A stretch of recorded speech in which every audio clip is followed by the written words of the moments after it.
Okay. So कालच्या सेशनबद्दल जर बोलायचं झालं, तर कालचा आपला जो पार्ट होता कंट्रोलर्सचा रिगार्डिंग द अपडेशन, सॉरी, तो करेक्ट होता. त्याच्यामध्ये काही चेंजेस नव्हते खऱ्या अर्थानं सांगायला जर गेलो आपण तर. माझं फक्त एक गोष्ट चुकत होती. मी इथे काय करत होतो अपडेट करताना पुट वापरत होतो. तर पुट करताना आणि त्यातल्या त्यात अजून एक चेंज काय करत होतो मी, इथे ना त्याला आयडी पास करत होतो. ठीक आहे. तर हा आयडी सुद्धा पास करण्याची गरज नव्हती मला. इथे slash curly bracket ID. So simply हे गरज नव्हतीच मला बेसिकली. रिझन सांगतो त्यामागे काय आहे. जेव्हा मी अपडेट कमांड देतोय तिकडनं, बटन प्रेस करतोय अपडेट नावाचं, तर ते काय करतंय, तिकडनं मॉडेल घेऊन येतोय माझा. मॉडेल इन द सेन्स माझा डाटा घेऊन येतोय. ठीक आहे. आणि मॉडेल डाटा घेऊन येतो तो स्टुडंट फॉर्मचा आहे. तर मी काय करेल, एक्झिस्टिंग स्टुडंटचा रेकॉर्ड पहिल्यांदा फेच करेल बाबा, की जो स्टुडंट आहे त्याचा आयडी मला पहिल्यांदा फेच करून घे. आणि त्या आयडी वरनच काय कर, एक्झिस्टिंग रेकॉर्ड आहे की नाही ते चेक कर.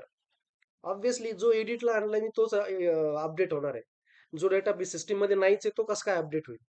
मग तो काय केला मी, सेट नेम केला त्या युजरला, जो युजरने पाठवलेला नवीन नेम असेल तर. सेट गेट असं करतोय मी. सेट हा माझा बिन क्लास आपण जो मागे वापरला होता ना गेटर सेटर मध्ये बिन क्लासेस टाईप, तो झाला. आणि ती मी काय करतोय, माझ्याकडनं जो युजरने पाठवलेला नेम आहे तो त्या सेटर मध्ये बिन मध्ये अपडेट करतोय आणि त्यातनं गेट करतोय आणि तो कुठे टाकतोय मी, बिन क्लासेस मध्ये पुन्हा सेम. सिमिलरली ईमेल पण अपडेट करतोय मी, मोबाईल अपडेट करतोय. आणि पासवर्ड जर वाटत असेल तर, it is not compulsory to update but if required, वाटत असेल तर करायचंय. अदरवाईज याला तुम्ही स्किप करू शकता. बट बॅकग्राऊंडला आपण काय केलेलं आहे, नॉट नल सांगितलेलं आहे. त्यामुळे मला हे इथे टाकावं लागणार आहे. तुम्ही नॉट नलचा टर्म जर काढला असता तिकडनं आपण सुरुवातीचा, तर मग हा माझ्यासाठी ऑप्शनल झाला असता. मी नसता लिहिलं तरी चालतं. आणि सेम रेपो डॉट सेव्ह, तर हा काय करेल, एक्झिस्टिंग रेकॉर्ड जो आहे माझा तो अपडेट करेल. चेंजेस काहीच नाही, सगळं सेम आहे. मी प्रोजेक्ट रन करून दाखवेल, डोंट वरी. आणि सिमिलरली डिलीट करताना पण मी काय वापरला, पोस्ट मॅपिंग वापरला, डिलीट मॅपिंग नाही वापरला. आता दोन्ही ठिकाणी मी तेच वापरले. कारण पोस्ट, पुट, अपडेट, डिलीट ह्या ज्या मेथड टाईप आहेत मॅपिंगच्या, या शक्यतो एपीआय साठी जास्त वापरल्या जातात. आपण कंट्रोलर वापरत आहोत सिंपल वाला, त्यामुळे मी तो स्किप केला होता. डिलीट करताना सिम्पली काय करायचंय, जो रिक्वेस्ट पॅरामीटर पास होईल मला हिडन कॅटेगरी, हिडन मोड मध्ये, तो आयडी इंटेजर मी चेक केला. त्याच्यातनं पहिल्यांदा काय केलं, डिरेक्टली डिलीट म्हणून सांगून दिलं आणि लगेच रिटर्न कुठे केलं त्याला, शो पेज वरती. ह्या दोन्ही गोष्टी मी सायमल्टेनियसली करून ठेवल्यात. जसं मी म्हटलं होतं काल माझ्याकडनं काय चुकत होतं मी ते बघितलं आणि प्रॅक्टिस म्हणून माझ्या सिस्टीम मध्ये मी त्याला चेक करून घेतलं. आता प्रोजेक्ट रन करतो म्हणजे तुम्हाला कळेल की सिस्टीम कसं काम करतंय. सध्याच्या घडीला माझ्याकडे ना फक्त 2 रेकॉर्ड आहेत. बाकीचे जे रेकॉर्ड्स होते ना ते डिलीट केलेत बरं का मी. तुम्हाला दाखवून देतो मी 2 डोंट वरी. या झालंय. ठीक आहे. लिस्ट ऑफ स्टुडंट्स हे बघा. मी इथे बटन्स ऍड केलेत सिम्पली. आता बटन कसे केलेत मी ते तुम्हाला दाखवेल शो फॉर्म वरती. एक नवीन रेकॉर्ड ऍड करतो मी टेम्पररी. जसं डेमो नेम पुन्हा एकदा. ईमेल आयडी घेतला मी demo@gmail.com. मोबाईल नंबर घेतला ऑल 9 टाइम्स म्हणजे 10 टाइम्स 9. आणि पासवर्ड घेतला मी पास, PASS फक्त. याला रजिस्टर्ड केलं. शो लिस्ट मध्ये जाऊन चेक करा. हे बघा डेमो नाव आलं इथे. आता मला काय करायचंय, एडिट करायचंय, ज्याचा मोबाईल नंबर अपडेट करायचा आहे मला. ठीक आहे. याला एडिट मोडला आलो. हे बघा पास ऍड्रेस टाकला मी, पासवर्ड. पण मी पासचा ए पण कॅपिटल केला चुकून, तर तो मी काय करतो, स्मॉल घेतो. आणि मोबाईल नंबर शेवटीला जो आहे ना 4 टाइम्स वाला, तो चेंज करून 4 टाइम्स 7 घेतो. बाकी डेमो नेम वगैरे सगळं सेम ठेवतो. जस्ट अपडेट करा. बघा email ID, sorry, mobile number युजरचा अपडेट झाला. ज्याची गरज होती ते ऑटोमॅटिक अपडेट झाला. त्याला एडिट करण्याची काही करण्याची गरज नाही पडली. चेंजेस कुठे केले मी, माझा जो एडिट पेज होता, या एडिट पेज वरती मेथड मी काय वापरतोय ऍक्शन मध्ये, अपडेट मेथड पोस्ट. आपण हे काल ऑलरेडी घेतलं होतं. फक्त मी काय केलं ऍडिशनली, इथे एक हिडन पॅरामीटर पास केलं. कारण मला आयडी मिळतच नव्हता तिथून घेण्यासाठी. ठीक आहे. मग तो आयडी पण मी घेऊन टाकला. मला गरज वाटत होती त्याची, मी घेऊन टाकला. बेसिकली याची गरज नव्हती. बट जस्ट मी ट्रायल मध्ये घेतलं बाबा, की मी जो एडिट करतोय डाटा तो बरोबर आहे का. बघा इथे चेक करा. ज्याचा आयडी 402 आहे तो मी चेंज करतोय. सो त्याचा आयडी 402 होता, तो चेंज झाला. सिमिलरली बटनचा टाईप सबमिटच वापरला ॲज युज्युअल. व्हॅल्यू वगैरे अपडेट घेतलं मी, चेंजेस काही नाही केले. कंट्रोलरमध्ये काय केलं मी, अपडेटला आल्यानंतर स्टुडंटचा मॉडेल घेतला. त्याच्यातनं काय केलं, जो युजरकडनं आयडी मला मिळत होता तो चेक केला मी. जर मिळत नसेल तर एक्सेप्शन थ्रो करेल, स्टुडंट नॉट फाउंड म्हणून. ठीक आहे. एकाच लाईनमध्ये घेतला, ट्राय कॅच मध्ये टाकण्याची गरज नाहीये. नंतर जर डाटा मिळत असेल तर तो एका व्हेरिएबल मध्ये स्टोअर केला. आपण काल EX स्टुड असं टाकलं होतं, मी पूर्ण वापरलं आता चेक करताना, एक्झिस्टिंग स्टुडंट म्हणून. आणि त्यात काय केलं, गेटर सेटरने व्हॅल्यू घेतल्या. इथे व्हॅल्यू घेताना मी काय घेतोय, पॅरामीटरचा ऑब्जेक्ट वापरतोय. आणि इथे व्हॅल्यू सेट करताना काय म्हणतात त्याला, मॉडेलचा ऑब्जेक्ट वापरतोय. हा ऍक्च्युली इथे मॉडेल आहे आणि हा पॅरामीटर आहे, मॉडेल ऍट्रिब्यूट. ठीक आहे. इथे सेट करतोय आणि गेट करतोय व्हॅल्यू सिमिलरली. आणि डायरेक्टली काय केलं, सेव्ह फंक्शनॅलिटी आपली दोन्ही कामासाठी वापरतात. क्रिएट न्यू साठी सुद्धा, नवीन स्टुडंट करण्यासाठी, स्टोअर करण्यासाठी, आणि अपडेट करण्यासाठी सुद्धा. तर अपडेट करताना फक्त गेट सेट जास्त करावं लागेल आपल्याला, एवढाच फरक आहे. जेवढे व्हॅल्यूज आपल्याला मिळत आहेत तेवढ्या सगळ्या व्हॅल्यू आपल्याला अपडेट करणं गरजेचं आहे. त्या अपडेट होतील. आणि स्टुडंटला मेसेज मिळतोय कन्सोलमध्ये, हे इथे मला फक्त मेन्शन करण्यासाठी की बाबा स्टुडंट अपडेटेड सक्सेसफुली, बाकी काही नाही. सिमिलरली डिलीट करताना पण केलं, तर डिलीट करताना मी तुम्हाला दाखवतो मी काय चेंजेस केलेत ते.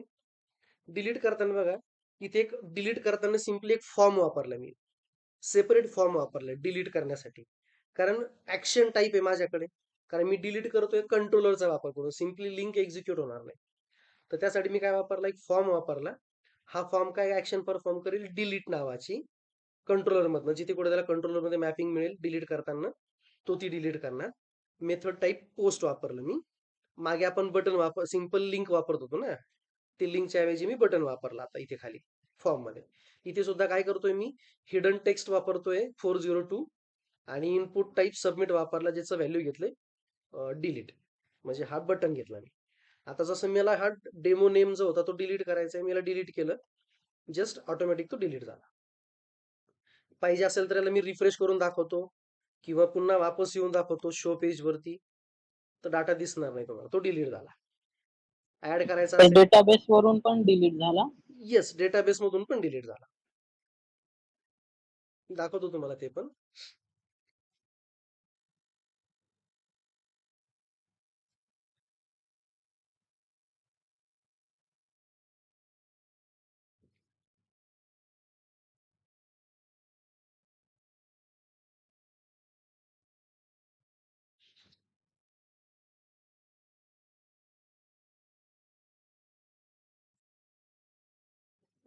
ठीक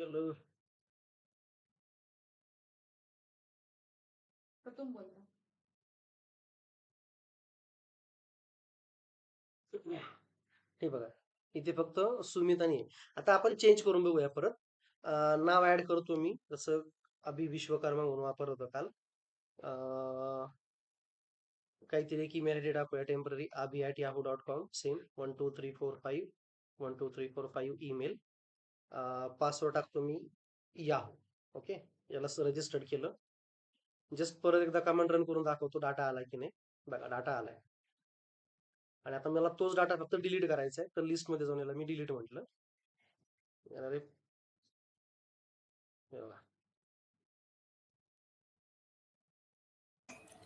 सर, हे हो, जसं आपण तिथे नंबर ॲड करतो, मोबाईल नंबर, तर त्यामध्ये फिक्स्ड असतं की 10 डिजिटच असायला पाहिजे. Yes. But if in that case की जर 10च्या ऐवजी 6च डिजिट टाकले आपण, किंवा एक एक्स्ट्रा टाकला, तर मग अशा केसमध्ये तो एक्सेप्शन देईल का, जर आपण तसे? नाही, ऍट प्रेझेंट नाही देणार. आपण अशी काही कंडिशन पुढे टाकली नाहीये. आपण फक्त म्हटलेलं की मला व्हॅल्यू व्हॅलिडेशन पाहिजे लावावं त्या. लागणार का? पण मग सर, मग ती आपण कंडिशन लावू शकतो का, म्हणजे लावू असं शकता ना, हो. काहीतरी? हो हो. तसं थोडं त्याला सांगा दोन ना. वे आहेत, पहिला म्हणजे तुमचा HTML चा जो एडिट आहे त्याच्यात तुम्ही करू शकता मॅक्स लेंथ म्हणून इक्वल टू 10, आणि मिन लेंथ पण तुम्ही 10 म्हणू शकता. आणि ही फील्ड तुम्हाला पाहिजे तर तुम्ही रिक्वायर्ड पण सांगू शकता. लक्षात येते मी काय बोलतोय? हां हां सर. हा. आता मी याला सेव्ह केलं आणि जस्ट काय करतो, फ्रंट एंडला जाऊन रिफ्रेश करतो. ठीक आहे. कोणता आहे हा, एडिट मोडचा होता ना आपला वापरलेला, हा एडिटचा होता. ठीक आहे. एडिट. तर मी माझा मोबाईल नंबर चेंज करण्याचं करतो. रिफ्रेश. आता बघा मी ते टाइप करतो, सगळं खोडतो पहिले आणि अपडेट करण्याचा ट्राय करतो. बघा एरर दिला त्याने. रिक्वायर्ड वापरलं. कुठे मी हे बघा हे रिक्वायर्ड वापरल्यामुळे मला एरर थ्रो केला त्याने. बट आता मी इथे टेम्पररी काय करतो, नंबरची कमी टाकतो. लगेच मला मेसेज काय केला त्याने, प्लीज लेन this text to 10 character or more. बरं ठीक आहे, पण आता जसं तुम्ही म्हणताय की त्यानं 10 पेक्षा जास्त जर दिलं तर काय. बट मी सांगतानाच काय सांगितलंय, मॅक्स 10 आणि मिन 10 सांगितलंय. मिनिमम पण 10 चालेल आणि मॅक्सिमम पण 10. तर मग आता मी टाईप करतोय बघा, कीबोर्डचा आवाज येत असेल तुम्हाला, पण टाईप होत नाहीये. इनी हवं तो 10 कॅरेक्टर्स घेणार आता. ओके, ही पहिली केस झाली. दुसरी केस काय आहे, की तुम्ही इथे व्हॅलिडेशन देऊच नका. इथनं काढून टाकले मी. ठीक आहे, व्हॅलिडेशन कुठे द्यायचे तुम्हाला, कंट्रोलर मध्ये. आपला एडिट किंवा सेव्हचा जो फॉर्म आहे इथे, जसं मी काय केलंय आता इथे रिक्वेस्ट हे केलं बघा, डिलीट करताना रिक्वेस्ट पॅरम दिसतंय. तर हे रिक्वेस्ट पॅरम जसं मला आयडी मिळतंय तसं मी काय करेल, इथे कंडिशन देईल बघा, इफ आयडी डॉट काय म्हणतात त्याला, तर हा इंटेजर झाला ना. याला मला काय करता येईल, फॉर एक्झाम्पल मी एक्झाम्पल देतो सध्या. ठीक आहे, माझ्याकडे अजून एक काय येईल, ऍट रिक्वेस्ट पॅरामीटर येईल. रिक्वेस्ट पॅरम फॉर एक्झाम्पल नेम वापरतोय मी आणि टाईप त्याचा नेम असेल, म्हणजे व्हेरिएबल नेम नेम झाला. आणि मी आता काय करतोय, चेक करतोय की बाबा इफ नेम डॉट लेंथ. ठीक आहे, जर ही पेक्षा लहान असेल 10च्या, तर युजरला काहीतरी मेसेज थ्रो करायचा. मग आपण काल परवाच्या सेशन मध्ये एकदा एक एरर वापरला होता बघा. काय वापरत होतो मी इथे, मला आठवतंय का, मला बघू दे एकदा, वरती कुठे लिहिलंय का मी ते. नाही वापरलं का. मॉडेल ऍट्रिब्यूट आहे, ठीक आहे. एक ऍट्रिब्युशनचा टाईप वापरत होतो तुम्ही, आठवतं तुम्हाला काय होतं ते, ऍड ऍट्रिब्यूट काहीतरी होतं बघा, मला नाव आठवलं.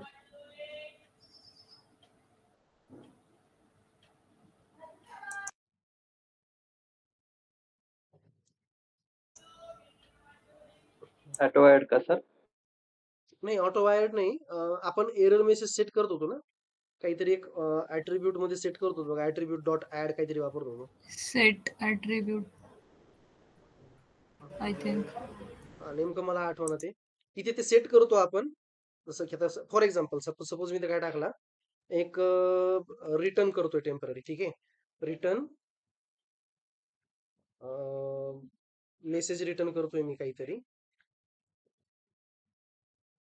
एंटर नेम विथ, किंवा enter name character up to or काय मेसेज देऊ शकतो आपण त्याला, 10 कॅरेक्टर्स असं काहीतरी. असा काहीतरी मेसेज दिला मी. तर हा इथूनच एरर एक्सेप्शन मध्ये चालले जाईल आणि बाहेर पडेल. हा इथे डिलीटला येणारच नाही आता, किंवा इन्सर्शन ऑपरेशनला येणारच नाही. पण त्यासाठी मला काय करावं लागेल, प्रत्येकाची व्हॅलिडेशन द्यावे लागते. आणि हा मेसेज मला काय करायचा आहे, समोर रिटर्न करताना डिस्प्ले करायचा आहे. मग याला टेम्पररी मी काय करू शकतो, एखाद्या व्हेरिएबल मध्ये सेट करू शकतो आणि तो व्हेरिएबल मला त्या ब्राउझर साईटला मग वापरता आला पाहिजे. जसं एक टेम्पररी दाखवतो मी, मॉडेल मॉडेल आणि इथे आय गेस मॉडेलच होतं ते, मला आठवत नाही, बट ठीक आहे. मॉडेल डॉट, हा सर बरोबर आहे, आय थिंक सेशन बरोबर डॉट आहे. सेट ॲट्रिब्यूट नाही, किंवा हाच आहे. मॉडेल ऍड सेट ऍट्रिब्यूट आहे, मॉडेल डॉट ऍड ऍट्रिब्यूट आहे. इथे एरर म्हणून टाकतोय मी आता, आणि ह्या एररला काय करेल मी, मेसेज देईल आणि रिटर्न करताना हे काय देईल, कशासाठी सर? काय म्हटले, मॉडेल डॉट ऍट्रिब्यूट कशासाठी? आपल्याला फ्रंट एंडला काही मेसेजेस पास करायचे असतील तर ते इथून जातात, ह्या मॉडेल डॉट म्हणजे मॉडेल ऍट्रिब्यूट साठी जातात. म्हणजे हा काय करतो, एक प्रकारे मी दाखवतो बघा, HTML एडिट HTML ला जर गेला तर तुम्ही, तर इथे दिसतंय बघा, हे TH फील्ड दिसतंय. हा. TH field equals to name property. मी इथं काय केलं, त्याला स्टूड मध्ये टाकलं होतं, आठवतंय एडिट करताना. आणि त्या स्टूड ऑब्जेक्टला मी काय केलं, नंतर रेफर केलं, त्यातनं काय वापरलं, नेम, ईमेल, मोबाईल. कारण नसतं जर मी इथे वापरलं तर मला काय वापरावं लागलं असतं, stood dot name, stood dot email, stood dot mobile, stood dot password. But त्याच्यासाठी मी काय केलं, सिंपल सिंपल केलं. तर तुम्ही तुमचा जो मेसेज आहे तो एका व्हेरिएबल मध्ये स्टोअर करू शकता एरर मधून, आणि त्या एरर मध्ये काय करायचं, फक्त मेसेज पास करायचं. जसं काय म्हणू शकतो याला मी, temporary name must be at least 10 characters असं. मग हा काय होईल, हा फ्रंट एंडला जेव्हा मला कुठे वापरायचा असेल तेव्हा वापरताना काय करेल मी, जिथे कुठे मी रिटर्न करतोय तिथे रिटर्न करताना मला तो ऍक्सेस करावा लागणार. तर त्या ठिकाणी मी काय करेल, याला इथे मेसेज दाखवणार एरर असा. तर तो एरर मध्ये मला मेसेज डिस्प्ले होईल, बाकी काही चेंजेस नाही. बट मग असं पण व्हॅलिडेशन करता येतं, हे बॅक एंडनं झालं. म्हणजे समोर युजरने काय म्हणतात त्याला, जावा स्क्रिप्ट बंद केली काय नाही केली काय, काही फरक पडणार नाही आपल्याला. आपल्याला इन हाऊ आउटपुट मध्ये तो बॅकग्राऊंडच करणार आहे. व्हॅलिडेशन, व्हेरिफिकेशन सगळं बॅकग्राऊंडच करेल तो, जे करायचंय ते. आय गेस कल्याणी लक्षात आलं इथपर्यंत? हा सर, समजलं. ओके, ठीक आहे. जस्ट एकच मिनिट द्या मला, मी लगेच आलो वापस, पाणी पिऊन होतो फक्त. सर व्हॅलिडेशनचा जो पण वर्क आहे तो बॅक एंडलाच करायचा आहे का? शक्यतो बॅक एंडलाच करत चालायचं, कारण फ्रंट एंडला कसं असतं, कधी कधी युजर आहे ना त्याच्या सेटिंग्स मध्ये जाऊन जावा स्क्रिप्ट बंद करू शकतो. समजतं ना मला काय सांगायचंय? तर युजरने जर समजा सांगितलं बाबा की जावा स्क्रिप्ट बंद करायचंय, तर जावा स्क्रिप्टचा वापर करून जे जे व्हॅलिडेशन्स आपण घेतलेले ते सगळे काय होतील, चेकच होणार नाही. मग युजरने काही जरी टाकलं किंवा नाही जरी टाकलं तरी ते समोर बॅकग्राऊंडला जात राहील, आणि माझा सर्व्हर व्हॅल्यू चेक करण्यामध्ये वेळ खात राहील, हॅम्पर होत राहील. त्यामुळे काय करायचं, शक्यतो युजर डिपेंडंट राहायचंच नाही. जे काही लागेल आपल्याला ते आपलं आपलं करून घ्यायचं कधी बॅकएंडने. Clear? Okay sir. Yes yes. Okay. So इथे आपलं स्प्रिंग बूटचं बेसिक CRUD ऑपरेशन संपत आहे. ऑल्दो मी एवढे कॅल्क्युलेशन्स तुमचे CRUD ऑपरेशनचे घेतलेले नाहीयेत, बट मी तुम्हाला आयडिया दिलेली आहे आपला सेशन रेकॉर्ड करण्याच्या अगोदर आणि जनरल डिस्कशन मध्ये, की प्रोजेक्ट मध्ये तुम्ही कोणत्या कोणत्या गोष्टी कशा कशा करता.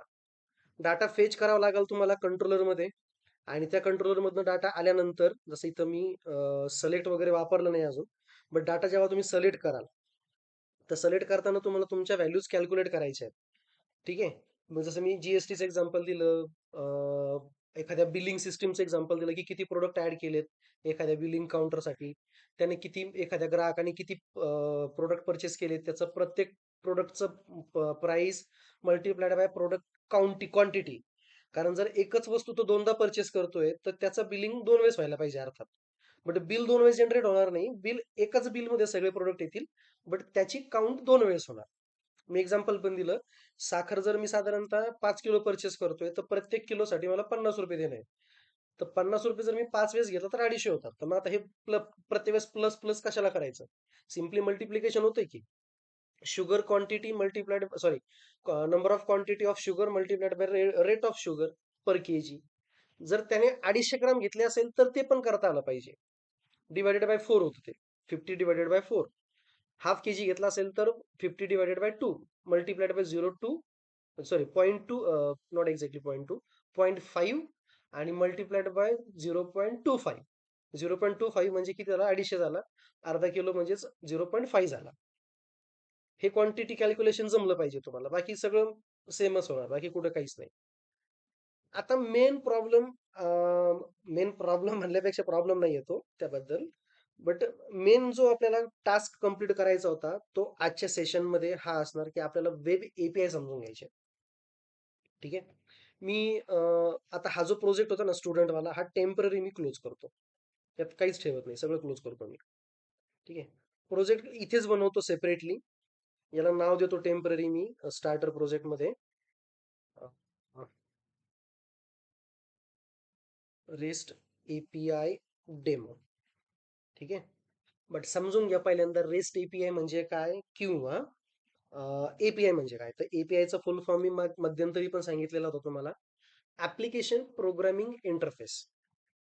म्हणजे इन शॉर्ट सांगतो मी, आता अमेझॉन, फेसबुक, फ्लिपकार्ट, इव्हन तो जीमेल झालं किंवा तुम्ही कोणती एखादी आजच्या डेटचे ऍप्लिकेशन्स वापरत असाल, ऑल्दो ते तुमच्या आयफोन मध्ये असतील, कोणाकडे असेल तर, आणि अँड्रॉइड असेल तर अँड्रॉइड मध्ये, सगळे ऍप्लिकेशन्स सिम्पली एपीआय हँडल करतात आजच्या डेटचे. मग त्याचा यूज काय, एक्झॅक्टली एपीआयचा यूज काय? तर एपीआयचा यूज हा आहे की एकतर त्याला ट्रान्सपोर्ट करताना डेटाला खूप कमी वेळ लागतो, म्हणजे फास्ट रिट्रायवल होईल डाटा तुमचा. हा, प्रॉब्लेम कुठे जाऊ शकतो, जर तुम्ही रिट्राईव्ह करत असताना, घेत असताना URL मध्ये इमेजेस घेताय. डायरेक्टली इमेजेस कधीच घेत नाहीत आपण URL मध्ये सुद्धा, आपण त्याचा पाथ घेतो आणि तो पाथ लोड करतो कधी. बट तो इमेज लोड व्हायला तर वेळ घेईलच ऑब्व्हियसली. बट जो मला कॉन्टेंट आहे, टेक्स्च्युअल जो डाटा आहे माझा, कॉन्टेक्स्ट जो आहे, मटेरियल जे आहे, ते डायरेक्टली माझ्या सिस्टीम मध्ये लोड होऊन जातं. तो मला एक बेनिफिट मिळतो वेब एपीआय मध्ये. जस्ट बिकॉज डेटा जो आहे माझा वेब एपीआय थ्रू येतात, जो येतो तो येतो जेसन फॉर्म मध्ये. ना what is Jason? Java script object notation. आणि मी मध्यंतरी सांगितलं होतं जावा स्क्रिप्ट ऑब्जेक्ट नोटेशन म्हणजे काय असतो. तर जेसन फॉर्म म्हणजे माझा असतो एक ॲरे असतो किंवा सिम्पली कलेक्शन असतं, ज्याच्यामध्ये माझ्या प्रत्येक व्हॅल्यूज बाउंड केल्या जातात त्याच्या की सोबत. की की म्हणजे आपली एखाद्या व्हॅल्यूला आयडेंटिफिकेशन देणारा एक ऍट्रिब्यूट असेल, आणि त्याच्यानंतर मला जोडल्या जातं त्याच्यात असलेल्या त्या व्हॅल्यूजला सेपरेटेड बाय कोलन. की कोलन व्हॅल्यू. आणि मल्टिपल कीज, मल्टिपल व्हॅल्यूज असतील तर सेपरेटेड बाय कॉमा अगेन. याचं एक एक्झाम्पल आपण त्या दरम्यानही घेतलं होतं. आय डोंट नो तुम्हाला आठवतं की नाही. वर्ड पॅड मी ट्रायल देतो तुम्हाला. बघा, इथे एक एक्झाम्पल देतो मी. फॉर एक्झाम्पल, मला एखाद्या युजरचं नाव दाखवायचं असेल, तो सेपरेटेड असणार त्याच्या नावाने आणि त्याच्या की व्हॅल्यूने. तर सुरुवातीची की व्हॅल्यू असेल आणि नंतरची असेल त्याची व्हॅल्यू.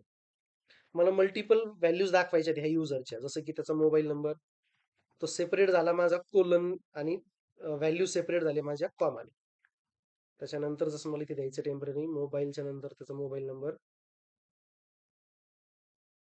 त्यानंतर DOB,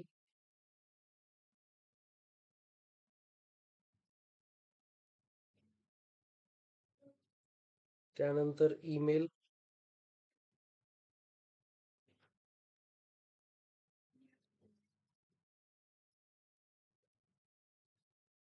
त्यानंतर डबल इन्व्हर्टेड कॉमा मध्ये द्यावं लागतं आणि लास्टला झाल्यानंतर पण एक कॉमा का द्यायचा? कॉमा हा मला सेपरेट करण्यासाठी ना, कारण मी एका युजरचा डाटा दाखवतोय ना मल्टिपल टाइप्स मध्ये, मल्टिपल व्हॅल्यू साठी, म्हणून कॉमा सेपरेट केला मी. मी जर फक्त एवढंच दिलं असतं तर फक्त त्या युजरचा नेमच दिसतोय मला, पण त्या युजरचे बाकीचे डेटा पाहिजेत ना मला. मग त्यासाठी काय वापरतात? कॉमा. ओके. म्हणजे इन शॉर्ट, नेम ही माझी डेटाबेस मधली फील्ड झाली आणि त्याची व्हॅल्यू ही झाली.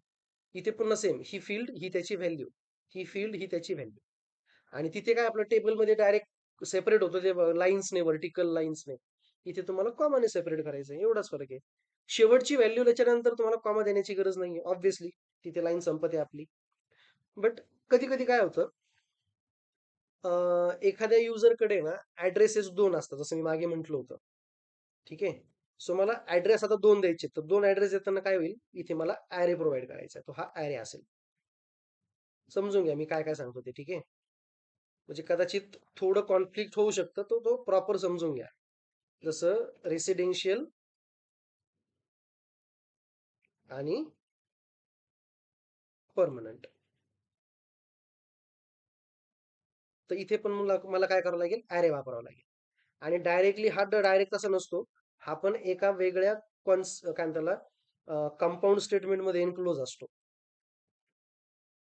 हे असं कर्ली ब्रॅकेट्स मध्ये.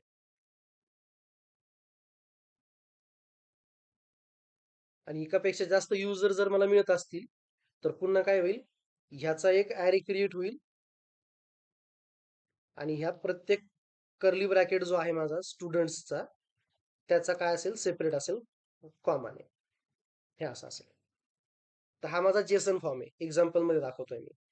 तर आपल्याला आता हेच करायचंय बाय युझिंग एपीआय. ठीक आहे. मग एपीआय फक्त डाटा सिलेक्टच करतो का? तर नाही. एपीआय डाटा इन्सर्ट पण करतो, अपडेट पण करतो, डिलीट पण करतो. ऑब्व्हियसली सिलेक्ट तर आहेच आहे. या सगळ्या गोष्टी आपल्याला रेस्ट एपीआय द्वारे करायच्या. पण प्रश्न बऱ्याचदा पडतो, what exactly mean by rest API? तर रेस्टफुल एपीआय ला बऱ्याचदा म्हटलं जातं स्टेटफुल एपीआय. ठीक आहे. बऱ्याचदा त्याला एक हे वापरतात, वर्ड वापरतात कॉमनली. पण अजून जर त्याच्यात सांगायचं झालं की एक्झॅक्टली, तर रेस्ट एपीआय वापरण्यामागे रिझन्स काय आहेत? तर हायली स्केलेबल आहे, फ्लेक्झिबल आहे. म्हणजे बनवून झाल्याच्या नंतर तुम्ही असं नाही की डिप्लॉय केलं त्याच्यानंतर तुम्हाला तो वापरता येणार नाही किंवा मॉडिफाय करता येणार नाही, असं नाही काही. तुम्हाला पाहिजे तेव्हा तुम्ही त्याला मॉडिफाय करा आणि त्याला रेंडर करा. दुसरी एक गोष्ट त्याच्यात एक महत्वाची, ती म्हणजे त्याला एंड पॉईंट सपोर्ट होतात. एंड पॉईंट काय असतात मी तुम्हाला पुढे सांगेन. मीनवाईल जर मी विसरलो कदाचित बोलण्याच्या नादामध्ये, शिकवण्याच्या नादात, तर मला एंड पॉईंट सांगा, आठवण करून द्या की एंड पॉईंट कसे असतात. मी तुम्हाला ते पण समजावून सांगेन. ठीक आहे. आता स्प्रिंग बूट मध्ये आपल्याला वेब एपीआय क्रिएट करायचे. तर वेब एपीआय क्रिएट करताना खूप सोपी पद्धत आहे. सगळ्यात पहिल्यांदा मी काय करतोय, ऍप्लिकेशन क्रिएट करतोय. ठीक आहे. त्याच्यात काय काय वापरायचं, काय काय नाही, ते माझ्यावर डिपेंड आहे सध्या. आता वापरताना मी सिम्पली मध्ये काय वापरणार आहे, दोनच गोष्टी किंवा 3-4 गोष्टी मी ऍडिशनली घेऊ शकतो पाहिजे तर. मला ज्या गोष्टी लागतील त्या अर्थात. जसं मला जीपीए पाहिजे होता डेटा ऍप्लिकेशन घेण्यासाठी, एपीआय घेण्यासाठी. त्यानंतर वेब स्टार्टर तर मला लागणारच आहे. सो वेब तर मला घ्यावाच लागणार आहे एनी हाऊ. ठीक आहे. आणि दुसरा म्हणजे माय एसक्यूएलचा कनेक्शन. अजून तुम्हाला पाहिजे तर तुम्ही लॉम्बोक वगैरे वापरू शकता क्वेरी, ऑटो क्वेरी करण्यासाठी. बट तुमच्यावर डिपेंड आहे. पाहिजे असेल तर घ्या, नाही तर सोडून द्या. जसं मागे म्हटलं होतं तुम्हाला. ठीक आहे. मी घेतलं टेम्पररी, मी घेतलं. याला नेक्स्ट करतो आणि याला फिनिश करूया. क्रिएट होईपर्यंत आपण वेट करू आणि याला थोडा वेळ लागतोच आहे एनी हाऊ. मागच्या वेळेस पण बघितलं आपण, जरा जास्तच वेळ घेतला होता त्याने. त्याच्यानंतर काही बेसिक सेटिंग्स आपल्याला करणं गरजेचं होतं. आता बेसिक सेटिंग्स कोणत्या होत्या? जसं ऍप्लिकेशनच्या प्रॉपर्टीज मध्ये आपण जाणं गरजेचं होतं. अडकलाय का? चेक करू द्यात मला. नाही, चालू आहे.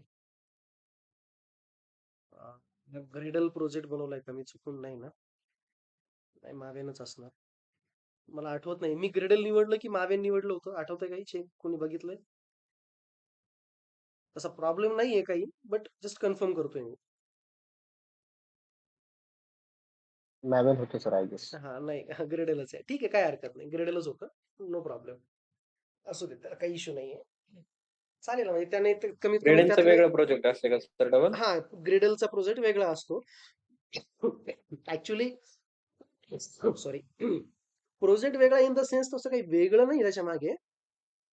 ग्रेडल आणि मावेन हे काय पॅकेज मॅनेजर्स आहेत. रिपॉझिटरीज असतात ना, जिथे आपल्याला ते पब्लिकली कुठेतरी स्टोअर केलेले असतात.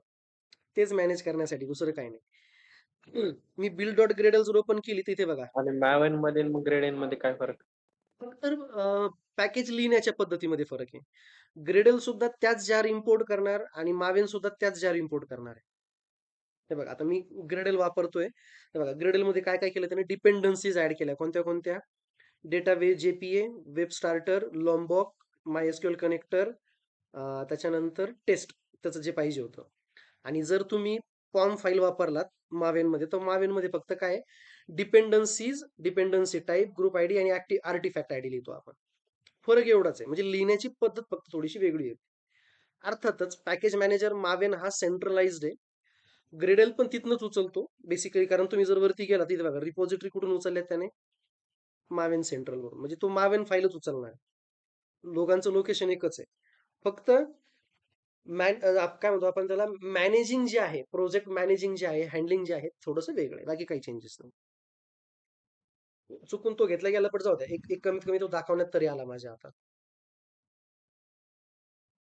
सर फक्त फॉर्म फाईल लिहिण्याची पद्धत वेगळी आहे का? बाकी येस, येस. सगळं सेम आहे बाकी ना? जवळपास सेमच आहे. सेमच आहे.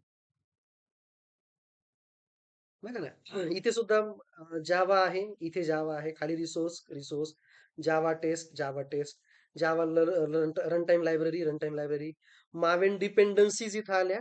इथे डिपेंडन्सीज कुठल्या आल्या? प्रोजेक्ट डिपेंडन्सीज आल्या. कुठून कशामुळे आल्या? कारण त्या ग्रेडलमुळे आल्या. आणि ग्रेडल असल्यामुळे ग्रेडलचं डिपेंडन्सी मॅनेजर वेगळं. हे बघा, इथे त्याला इथून दाखवतो बघा, हा इथून उचलतो म्हणजे ग्रेडल झिप फाईल. आता ग्रेडल काय आहे, तर पॅकेज मॅनेजरच आहे, जसं मी तुम्हाला म्हटलंय. याला थोडा वेळ जास्त लागतो ऑब्व्हियसली, कारण हा जवळपास 150 MB च्या आसपास आहे तो. त्याच्यापेक्षा कमी असेल बट अप्रॉक्स आहे तेवढा. ठीक आहे. आता आपण प्रोजेक्ट मॅनेज करून घेऊया. तो लक्षात नाही राहिला पण जाऊ द्या. आपलं एक बेनिफिट झालं की तुम्हाला ग्रेडलनं सुद्धा मॅनेज कसं करायचं ते कळून जाईल आता. रिसोर्समध्ये ॲप्लिकेशन प्रॉपर्टीजला जातोय मी आणि आपल्या ॲप्लिकेशन प्रॉपर्टीजमध्ये आपण कन्फिगरेशन सेट करू पुन्हा सेम. तर कसं सेट करणार आपण? Spring application obviously spring dot data source dot URL equal to आपला URL JDBC colon MySQL colon // localhost colon 3306 forward slash आपल्या डेटाबेसचं नाव काय होतं तो स्टूड डेमो. तरी कन्फर्म करून घेतो मी बरोबर आहे का? आहे. स्टूड डेमो आहे. मी तोच डेटाबेस वापरतोय. मला परत बनवायची गरज नाही पडली पाहिजे म्हणून बाकी काही नाही.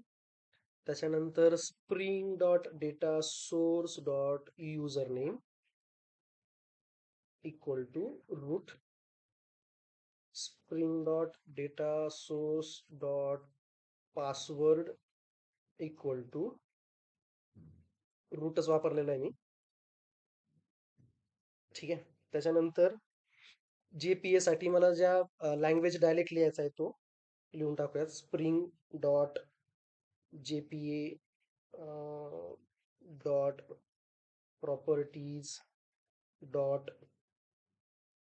Hibernate dot dialect equals to org dot Hibernate dot dialect dot MySQL dialect.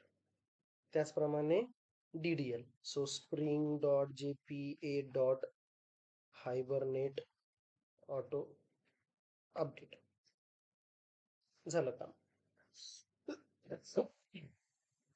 त्याच्यानंतर एक एंटिटी क्रिएट करून घेऊया. मी डेटाबेस जरी तो वापरत असेल तर आपण फक्त एंटिटी नवीन बनवून घेऊ त्याच्यासाठी आता.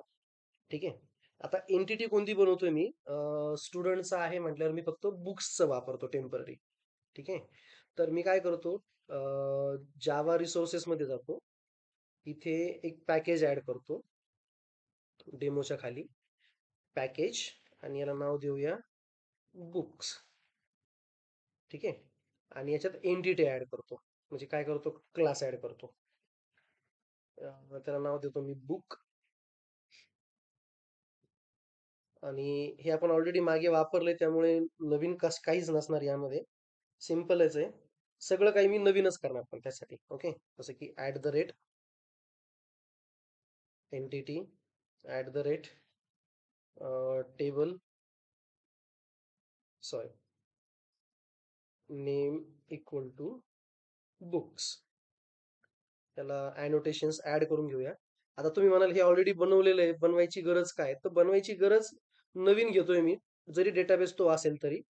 ठीक आहे. कारण डेटा मॅनिप्युलेट करण्यासाठी डेटा पाहिजेत आणि डेटा असण्यासाठी माझ्याकडे स्ट्रक्चर रेडी पाहिजे. सो ते मला गरजेचं आहे. त्यानंतर @ID @जनरेटेड व्हॅल्यू आणि त्या व्हॅल्यूची स्ट्रॅटेजी आपण मागे पण सेट केली होती इक्वल्स टू स्ट्रॅटेजीचा एस स्मॉल मध्ये आहे sorry generated sorry generation type dot identity आणि फील्डचं नाव होतं आपल्या प्रायव्हेट लॉंग ID. तुम्ही इंटेजर वापरू शकता तुम्ही लॉंग पण घेऊ शकता काही प्रॉब्लेम नाही आहे त्याला. जकार्ता डॉट परसिस्टंट आहे तर मी डायरेक्टली एकत्रच करून टाकतो त्याला. हे सगळं एक वेगवेगळं घेण्याची गरज नाही पडली पाहिजे मला. डॉट स्टार म्हणून टाकतो तो घेऊन टाकेल सगळं. सिमिलरली प्रायव्हेट स्ट्रिंग टायटल त्यानंतर प्रायव्हेट आपण काम करूया डेसिमल नको एवढं नको 2च घेऊया पाहिजे तर ऑथर. याची आता गेटर सेटर सेट करून घेऊ आपण. So right click source getter setters सगळेच घेऊन टाकूत काही प्रॉब्लेमच नको ठेवायला त्याचा. त्याच्यानंतर ठीक आहे, गेटर सेटर सेट झाले. त्याच्यानंतर कन्स्ट्रक्टर ऍड करून घेऊया. तर कन्स्ट्रक्टर दोघी लागतील आपल्याला, एक डिफॉल्ट वाला आणि एक पॅरामीटराइज्ड वाला. ठीक आहे. सो पॅरामीटराइज्ड मध्ये दुसरी वेगळी कॉन्सेप्ट असणार आपली, मागे जर तुम्हाला आठवत असेल तर. ठीक आहे. कन्स्ट्रक्टर ऍड केला मी. टू स्ट्रिंग वगैरे लागत असेल तर ते पण घेऊ शकतो, नसेल तर गरज नाहीये. आणि सिंपल पब्लिक बुक झालं. म्हणजे मला ज्या ज्या गोष्टी लागणार होत्या त्या गोष्टी मी करून ठेवल्या. नंतर काय लागणार आहे, तर नंतर मला पुन्हा एक रिपॉझिटरी लागणार आहे. एनी हाऊ सेम कॉन्सेप्ट तो तसेच राहणार. आता तुमचं तुम्ही म्हणत असाल की सगळं तर सेम लागतंय, मग चेंजेस काय? तर मी चेंजेस सांगतो पुढे तुम्हाला.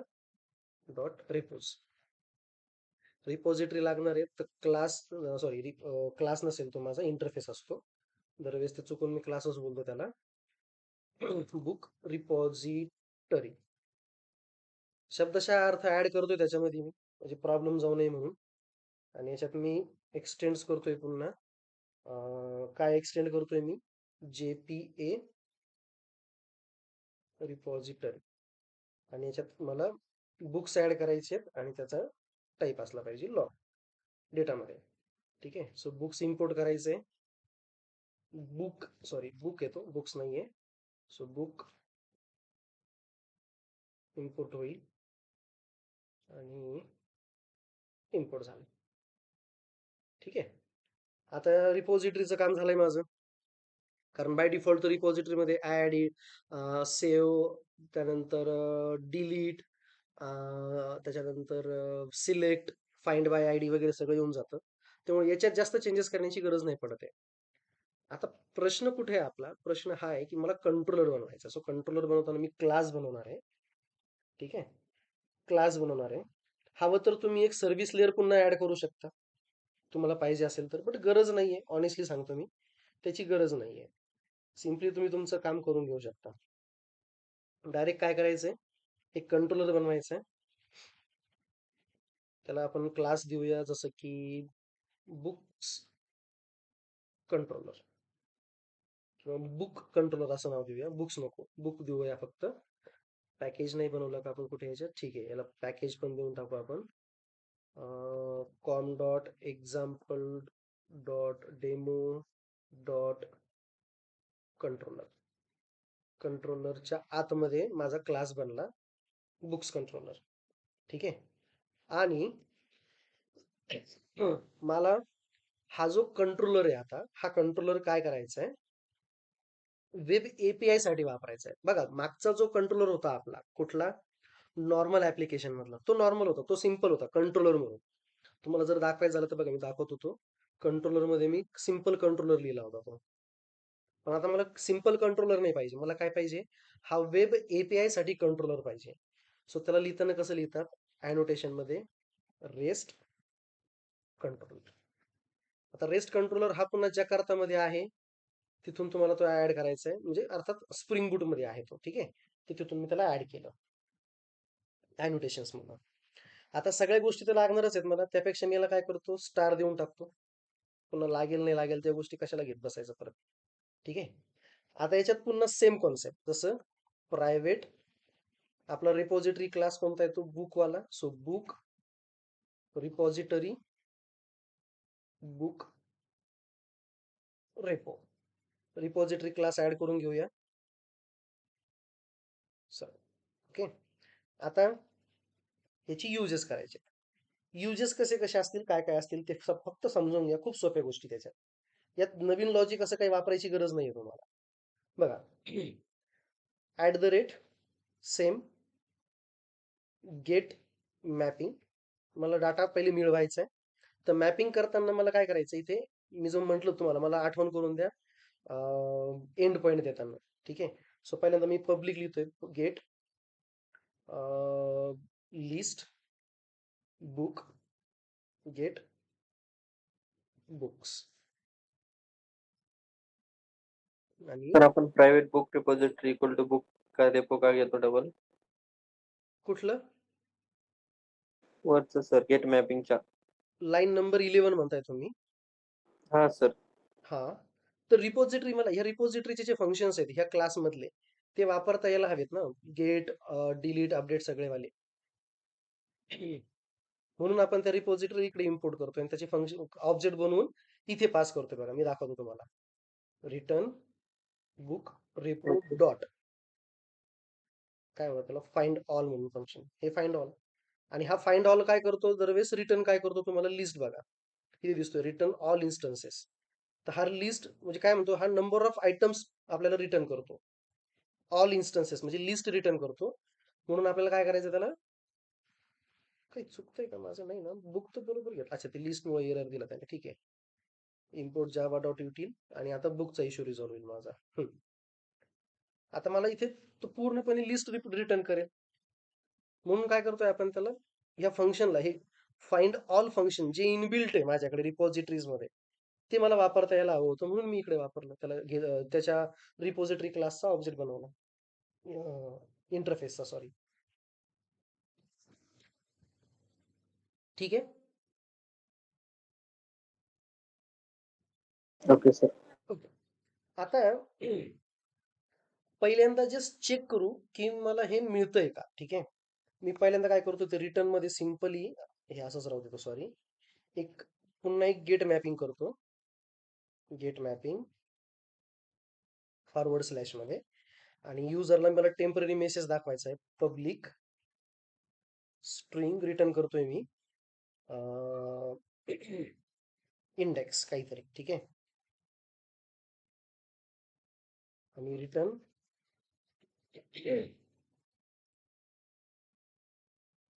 वर्किंग. ठीक आहे. आता त्याच्यात मला पुढे काय पाहिजे एक एंड पॉईंट. आता मला समजून सांगायचा होता एंड पॉईंट काय असतो. तो एंड पॉईंट मी समजून सांगतो. पहिल्यांदा प्रोजेक्ट रन करून घेऊ आपण. Run as bootstrap app sorry Spring Boot app आणि मला वर्किंग करताना मला त्याच URL मध्ये वर्किंग करायचं कारण माझा मागचा प्रोजेक्ट मी स्टॉप केलाय. याचं वर्किंग मी स्टॉप केलेलं आहे आता. इथं तुम्ही चेक करू शकता. कुठे एरर दिला बाबा याने. Non exception omitted. सर्व्हर बंद आहे माझा शक्यच नाही. ठीक आहे स्टार्ट करून घेऊया. cmd mysqld. ठीक आहे.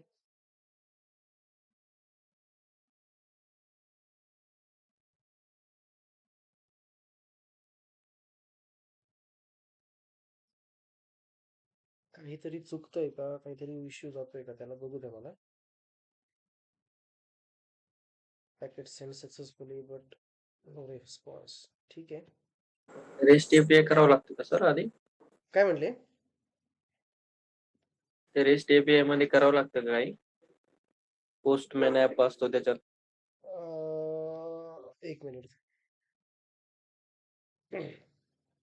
ह्या इथलं म्हणताय तुम्ही line number 16 line number 22. Postman काहीतरी ऍप असतं सर ते पोस्टमन पोस्टमन त्याच्यामध्ये क्रिएट ऍप करावं ते लागतं का नाही आधी? ते पोस्टमन ऍप वेगळं. पोस्टमन ऍप वेगळं. ते ऍप्लिकेशन झालं तुमच्या APIs ला टेस्ट करण्यासाठी. ते टेस्टिंग आहे. आपल्याला टेस्टिंग नंतर करायची. पहिल्यांदा आपल्याला आपलं ऍप्लिकेशन रन व्हायला पाहिजे ना. इथे बघतोय. मग तिथं गेट मॅपिंगच्या पुढे काहीतरी टाकावं लागतं वाटतं सर. इथे मी इंडेक्स टाकलंय पण तो त्याचा इश्यू नाहीये. तो बेसिकली बोलायचं झालं ना तो इश्यू त्याचा नाहीये. इश्यू काय आहे की तो MySQL डेटाबेसला कनेक्ट करत नाही. दिसतोय communication link fail. Sir network issue आहे. रिरन करा ऍप्लिकेशन. तेच करतो. याला एकदा क्लीन करून बघतो परत एकदा म्हणजे इश्यू नको जायला. रेस्ट API क्लीन आणि मग रन करून बघतो. नाहीतर डेटाबेस नवीन बनवेल मग मी. काही प्रॉब्लेम नाहीये. कदाचित त्याच डेटाबेस वरती दुसरं ऑपरेशन परफॉर्म करू देत नसावं तर असं काही असलं तर बघू.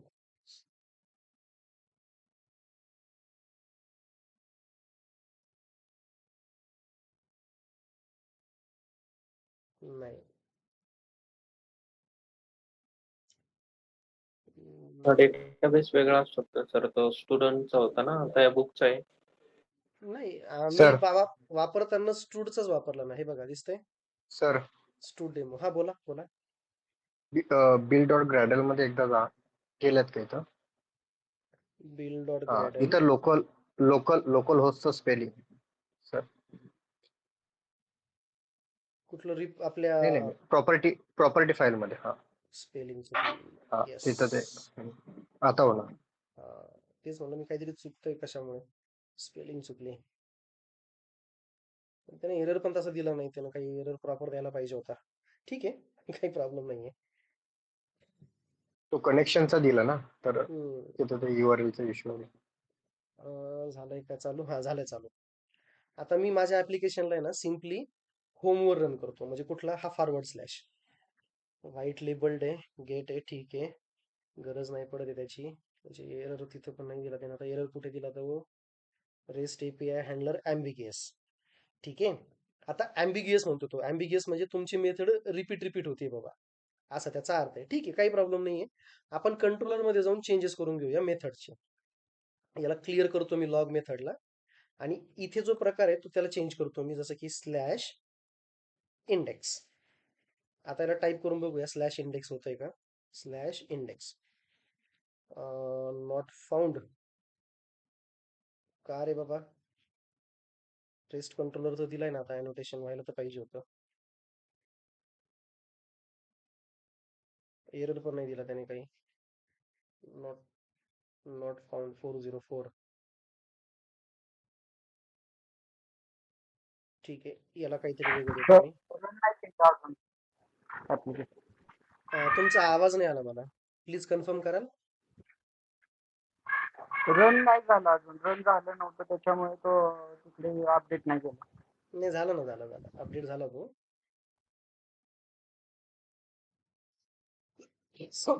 काम करतो, ब्राउझरच बंद करतो, याला स्टॉप करून परत एकदा रन करतो जसं तुम्ही म्हणताय. आता मी काय केलं, तुम्हाला वेब API चे एंड पॉईंट सांगायचे होते मला. मी ते एंड पॉईंट पण सांगतो फास्ट मध्ये. जेव्हा बघा मी क्रोम मध्ये ना माझं ऍप्लिकेशन स्टार्ट करतो, ठीक आहे, तर इथे एंड पॉईंट देतोय बघा. एंड पॉईंट काय माझा? जेव्हा मी इथे स्लॅश म्हणतो ना, तर इथपर्यंत माझा URL येऊन जातो. म्हणजे कोणतीही वेबसाईट घ्या तुम्ही, आता जसं मी गुगल म्हटलं फॉर एक्झाम्पल, ठीक आहे, तो google.com हा इथपर्यंत माझा काय झाला? एंड पॉईंट झाला. मी एक जनरलाइज स्टेटमेंट देतोय, असं कुठे लिहिलेलं नाहीये की इथपर्यंतच आहे. ठीक आहे. मी एक डेमो API ची वेबसाईट घेतो. Demo API for testing. हा पहिला वाला जनरली रिक्वेस्ट रिस्पॉन्स .in वाला. याच्यात बघा इथे काही डाटा आहे तुम्हाला. तो डेटा कसा मॅनिप्युलेट बघा इथे दिसतोय रिक्वेस्ट मध्ये बघा /API/users. जर तुम्ही याला टॅप केलं ना, तर इथे बघा कुठून मॅप झाला तो /API/user/ म्हणजे तुमचा क्वेश्चन मार्क पेज 2. तुमचा API इथून पुढे मॅप झाला, पण एंड पॉइंट युजर म्हणतो मी, ह्या पूर्ण API ला हँडल करण्यासाठी कुठून स्टार्ट झाली आहे? या इथून. त्याच्या आधी काय होतं? हे इथपर्यंत होतं रिक्वेस्ट रिस्पॉन्स .in पासून. ठीक आहे. आता याला काय म्हणतात? जनरली एंड पॉइंट म्हणतात. आणि याच्या पुढे जे आपण बाउंड करतो ना, ह्या बाउंडला म्हणतात आपल्या मेथड्स किंवा ऍक्सेस पाथ, जो जनरली आपण मॅपिंग पाथ म्हणतो इथे. तर मला काय करायचंय? टेम्पररी इथं सगळ्यांमध्ये काय करायचंय? API वर्ड वापरायचा आहे. म्हणजे मी API हँडल करतोय हे मला कळायला पाहिजे. मी पुन्हा सांगतोय, कंपल्सरी नाहीये हे वापरणं, लिहिणं. बट तुम्ही API मध्ये काम करताय की नॉर्मल कंट्रोलर मध्ये काम करताय हे तुम्हाला कळावं, म्हणून आपण काय करतोय त्याच्यात हे एंड पॉइंट ऍड करतोय. ठीक आहे. आय गेस की एंड पॉइंटचा कॉन्सेप्ट लक्षात आला असेल तुम्हाला आता. Yes or no? कारण मी चॅट विंडोवर नाही आहे आपल्या. प्लीज कन्फर्म करा फक्त. एंड पॉइंटला API असेल तर API चा यूज करतोय असं म्हणता. असं, हा.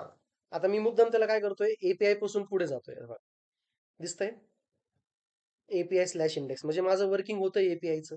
नॉर्मल इंडेक्सला वर्किंग करू देत नव्हता ना मला तो. मग मी काय केलं? /API वगैरे पासून पुढे वापरलं. पण आता मला प्रत्येक वेळेस आहे ना /API हे वापरावंच लागणार आहे. मग एवढं कशाला वापरत बसायचं? नाही वापरलं काय होणार? एरर देईल ना तो कारण त्याला काय होईल? आता बघा मी सिंपल दाखवतो. आता मी काय करतो? याला सिंपल API न वापरता /इंडेक्स वापरलं मी. तर /इंडेक्स जनरली आपली वेलकम फाईल असते, आठवतंय? आपण web.xml मध्ये वापरलं होतं वेलकम पेज मध्ये. हा तर बाय डिफॉल्ट माझ्या प्रत्येक वेब ऍप्लिकेशनचं इंडेक्स पेजच राहणार आहे. हे लिखित आहे इंडेक्स पेज. पण तो म्हणतोय ना की इंडेक्स पेज मला मिळालंच नाही. मी तर स्लॅश इंडेक्स जरी टाकलं तरी तो एरर थ्रो करतोय मला. हा प्रॉब्लेम मला युनिव्हर्सल असणार आहे. मग तो प्रॉब्लेम जाऊ नये म्हणून मी काय करतोय, इथे त्याला एंड पॉइंट ऍड करतोय मुद्दामून, की बाबा तू काही असो तसो ते कुठे हँडल करायचंय, एपीआय नावाच्या म्हणजे माझ्या वेबसाईटचा URL त्याच्या पुढे ऍड करायचा आहे एपीआय, त्याच्या पुढे ऍड करायचा आहे इंडेक्स. त्याच्यानंतरच माझा डाटा काय असेल तो रेंडर होईल, जर मी त्याला रेंडर करायला सांगत असेल तर. बघा आता वर्किंग होतंय माझं. आता वर्किंग होतंय तर मला बुक्स पण दिसायला पाहिजेत. आपण चेक करूया बुक्स दिसतायत का. नाही दिसत आहे. काही चुकलंय का आपल्या याच्यात. काहीच नाही चुकलेलं. API slash books, API slash books mapping तर आहे. मग इंडेक्स का दिसत नाहीये. इथे त्याला रेंडर करायला काही डाटाच दिसला नाही अजून. ठीक आहे. आता रेंडर करण्यासाठी मला डाटा घ्यावा लागेल. तो डाटा मला प्रॉपरली मॅनेज करणे, रिटर्न मॅप नाही करणे. केलं का? नाही रिटर्न केलं ना मी. हे काही तर रिटर्न केला मी. गेट मॅपिंग मध्येच आहे आणि रिटर्न पण केला मी. बट रिटर्न करताना मला तो एरर थ्रो करतोय. इथे एरर चेक करू आपण काय एरर थ्रो केला त्याने आता. बघा, repository final because the book is null. डाटाच नाही ना आपल्याकडे, तो रेंडर काय करणार आहे. ओके. ते बघा, आपल्या नॉर्मल क्लासमध्ये जाऊन चेक करा, जुन्या क्लासमध्ये, म्हणजे तुम्हाला कन्फर्मेशन कळेल मला काय सांगायचं. बघा, जेव्हा आपण डेटा गेट करत होतो, कुठे गेला तो, शो ऑल दिसतंय. हे बघा इथे, तो शो ऑल करताना मला इथे फाइंड दिसतच आहे any how, report dot find all. आणि त्यालाच काय केलं मी, रिटर्न करत होतो दरवेळेस डाटा दाखवण्यासाठी ॲरेज मध्ये स्टोअर करून.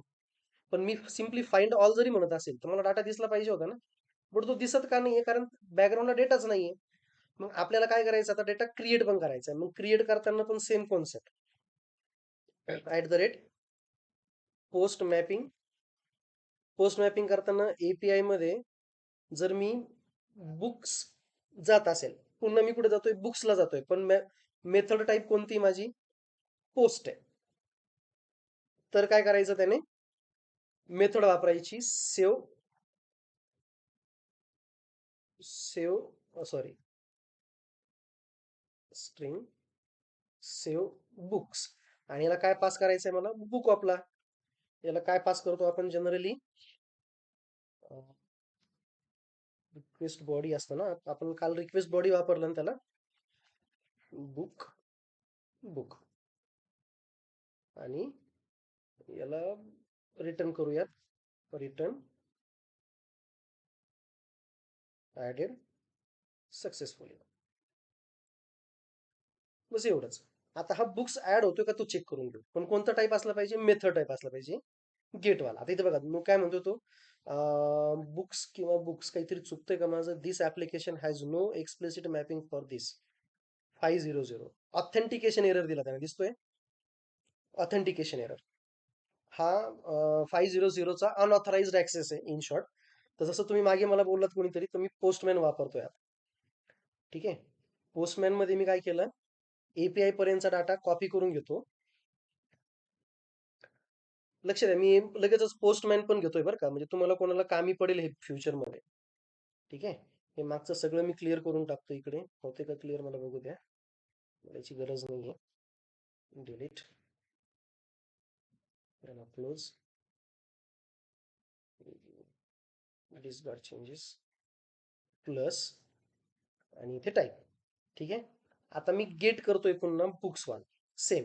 इथं बघा, इथे मेथड टाईप मी मुद्दामून सांगतोय, प्लस होतंय झूम. हा झूम झालं बघा. इथे मेथड आहे तुमची गेट, रिक्वेस्ट टाईप आणि त्याच्यानंतर तुमचा URL. आता सेंड करून बघूया, इथे ऍक्सेस दिसेल तुम्हाला काय येतो. हे बघा दिसतंय, इंटरनल सर्व्हर एरर. पुन्हा सेम इंटरनल सर्व्हर, कारण डेटा नाही आहे आपल्याकडे. ठीक आहे. आता मला काय करायचंय, इंडेक्स पेजला हिट करून बघायचं डाटा दिसतोय का. ठीक आहे. याच्यात मेसेजेस वगैरे पण दाखवता येतात, सिंपल HTML घेता येतं. कुठे गेलं ते, प्रिव्ह्यू, हे इथे, सॉरी प्रिव्ह्यू, व्हिज्युअलाइज, ठीक आहे, इथे HTML चा रेंडर करता येतं ना. हा सॉरी, हे इथे HTML. काहीतरी वेगळं झालंय का? अपडेट्स आलेत वाटतं, मला काही नवीन याच्यात दिसत नाहीये चांगलं. टेक्स्टच दिसतंय सगळं. ठीक आहे, नो वरीज. जेसन तर जेसन, काही प्रॉब्लेम नाही आपल्याला. येऊ देत. याला इंडेक्स पेजला हिट करून बघूया. नॉट फाउंड, कारण त्याला EPI नाही मिळाला. इंडेक्स वर्किंग होत आहे. आता डाटा सेव्ह करायचा आहे आपल्याला. पोस्ट मॅपिंग करायचं आहे. ठीक आहे. मग आता पोस्ट मॅपिंग करताना मला काय करायचं आहे? डाटा स्टोअर करायचा आहे. तर स्टोअर करताना मला काय करावं लागणार आहे? माझ्या कंट्रोलरमध्ये इथे जसं मी म्हटलं होतं, रिक्वेस्ट बॉडी पॅरामीटर मला सॉरी अॅनोटेशन ऍड करायचं आहे. रिक्वेस्ट बॉडी, कारण डाटा सगळ्याच्या सगळा मला स्टोअर करायचा आहे सिस्टीममध्ये. ठीक आहे. आणि रिक्वेस्ट बॉडी का टाकायचं सर? कारण माझ्या HTML मधून खूप साऱ्या व्हॅल्यूज येतील ना.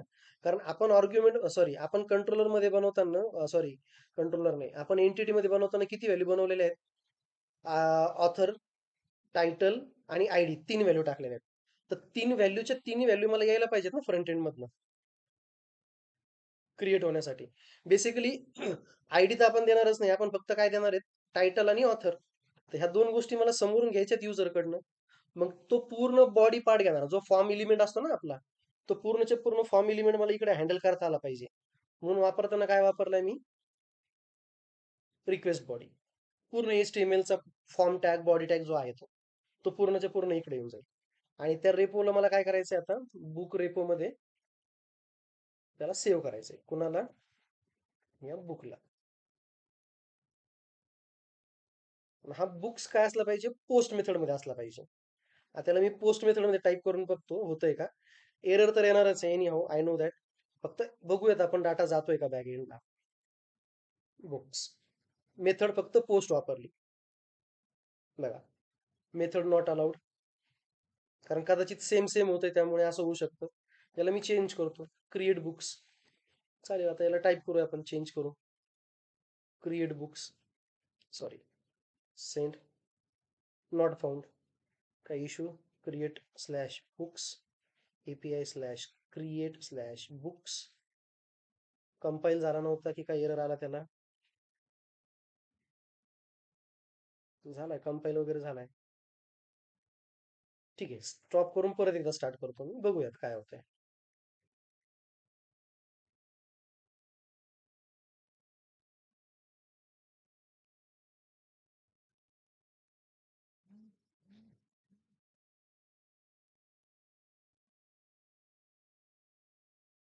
त्याला क्लोज क्लिअर करतो, पुन्हा पाठवतो.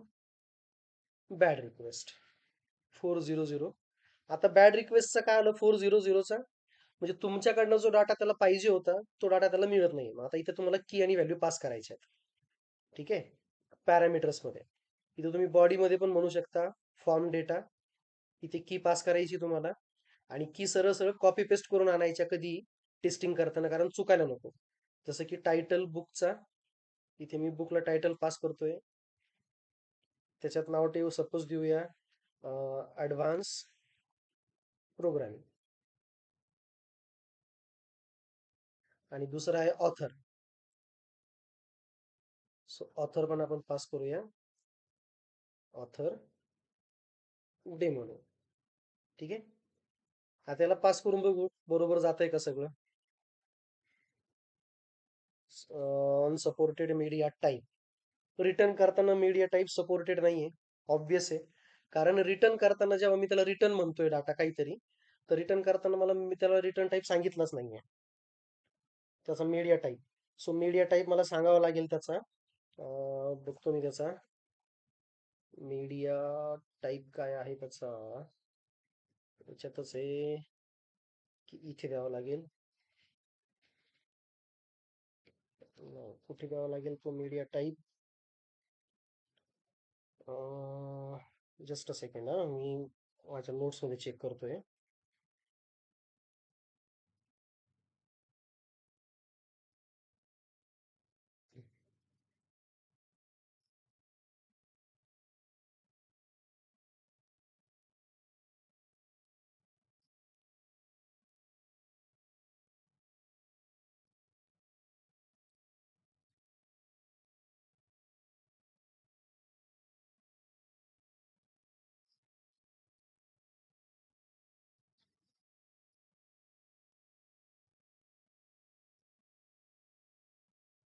पोस्ट मॅपिंग गेट मॅपिंग तर बरोबर आहे.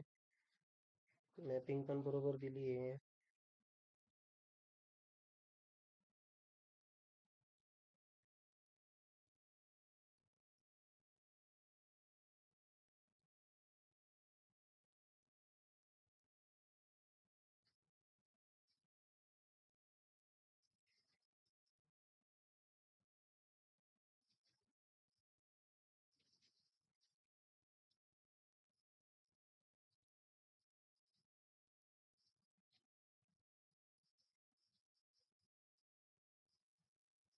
सर बोला.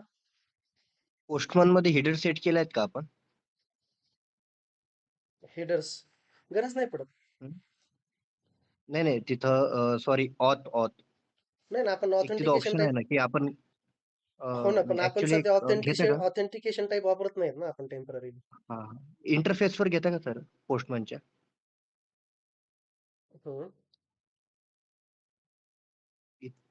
हम्म.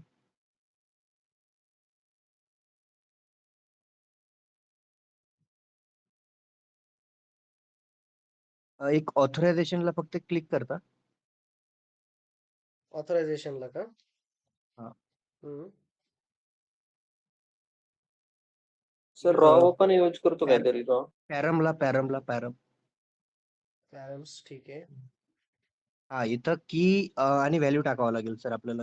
अच्छा, मी बॉडी मध्ये टाकली म्हणजे तो असं. जेसन आहे असं. हा ऑथेंटिकेशन साठी वापरतो. I get. त्याला काढून टाकतो मी. पॅरम्स. नाही सर ते बरोबर होतं आपलं. इथं फक्त कंटेक्स्ट टाईप आपल्याला ऍप्लिकेशन/जेसन टाकावं लागेल. कुठे? तिथं पॅरम मध्ये. नाहीतर बॉडी मध्ये जाऊन आपल्याला जेसन टाईप करून तिथं त्याला टाईप बॉडी द्यावा मध्ये लागेल. रॉ पास घ्यावं करावं लागेल लागेल सर. रॉ मध्ये. बॉडी मध्ये रॉ देऊन तिथं टेक्स्ट. या इथे. ओके, चालतंय, तसं ट्राय करून बघूया. तसं होऊन जाणार. शुअरिटी काय म्हणले? सर जेएसएन एक निवडावं लागेल ना, JSON ते काहीतरी तिथं. जेसन टाईप नाही, गरज नाही पडत. सांगण्याची गरज नाही.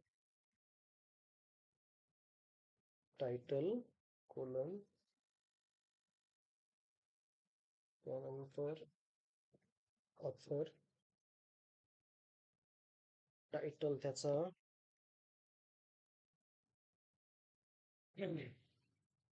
ऍडव्हान्स प्रोग्राम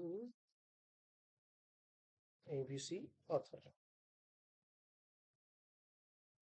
अजून काय येऊ शकतो? 0 ठीक आहे. टाईप आला त्याचा. सेंड करून बघूया. Unsupported media type. तर तिथं टेक्स्ट आहे ना बाजूला, रॉच्या बाजूला बघा. त्याला टेक्स्ट JSON. त्याला जेसन करा. हा ठीक आहे. नाही ते काय बॅड रिक्वेस्टच येते ना.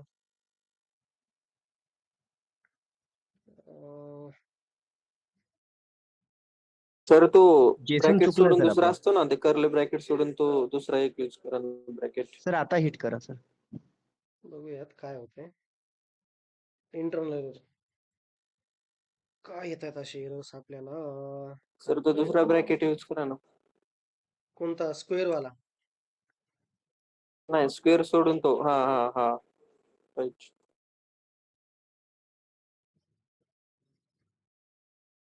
नाही ना.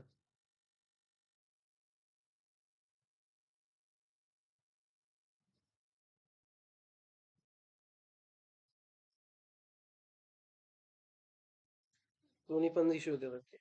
कर्ली ब्रॅकेटच आहेत, शुअर आहे मी. सर हम्म ते पॅरम मध्ये जाऊन आहे ना, हम्म इथं फक्त कंटेक्स्ट टाईप टाका. आणि व्हॅल्यू टाक ऍप्लिकेशन/जेसन. कॉन्टेक्स्ट टाईप का कंटेंट टाईप? ऍक्च्युली कंटेंट असेल सर. आणि डॅश असेल ना. कंटेंट डॅश टाईप नाही. Not sure. वरला URL टाकतो आपण, हे पण तिकडे तेच टाकावं लागतं ना सर प्रोग्राम मध्ये. नाही ऑप्शनली आहे ते, असं काही नाही. पण तो घेतच नाही ना, हे काय तो दोन्ही घेत नाही तो.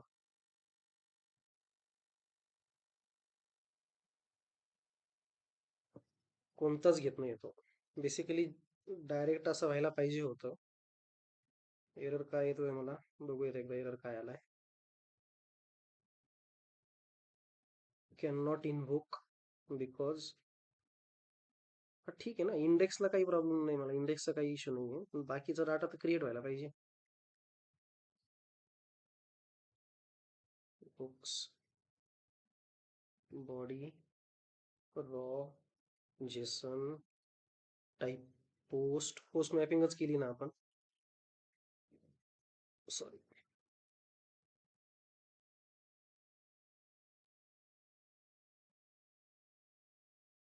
एक काम करून बघू का मी ना, इथे एक व्हॅल्यू शब्द ऍड करून बघतो, म्हणजे मे बी जर काही प्रॉब्लेम जात असेल त्याला तर. तसं तर व्हायला नाही पाहिजे, बट एक डाऊट आला मनामध्ये म्हणून म्हणतोय, दुसरं काही नाही.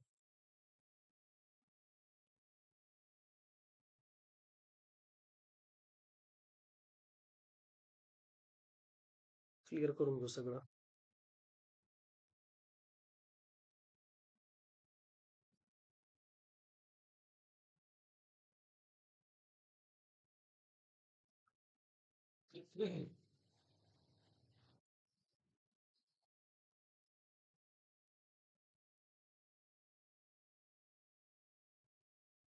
ठीक आहे.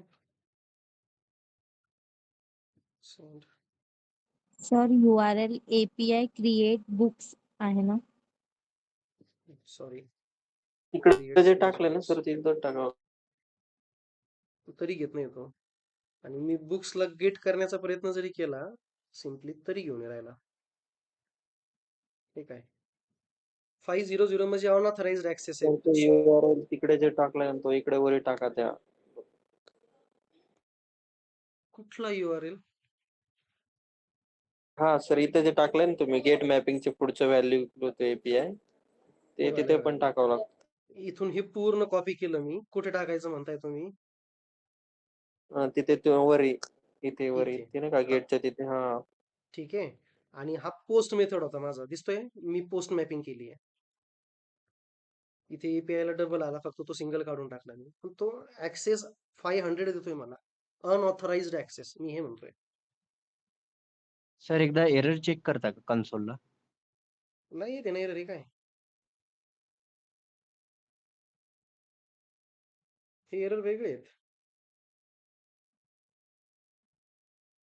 Repo book report.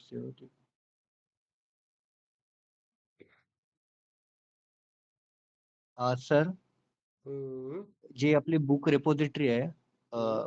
त्याला ऍड्रेस रेपोजिटरी एकदा देऊन बघता का? करेक्ट, इथेच चुकलंय आपलं. सॉरी सॉरी सॉरी सॉरी, इथेच राहिलंय खरं. अॅनोटेशन मिस झालंय ना आपलंच, कसा देईल तो? अति काही संकटात नाही, माझ्यासाठी काय बदलणार थोडीच आहे ते. याला क्लिअर करून बघू, व्हायला तर पाहिजे आता ऑब्विसली. पहिल्यांदा गेट करून बघतो मी काय होते, मला एमटी अरे तरी यायला पाहिजे ऍटलिस्ट. क्रिएट वाला काढून टाकतो. ये रे बाबा. ठीक आहे, याला स्टॉप करतो, क्लीन करतो, परत रन करतो. रिस्क नको.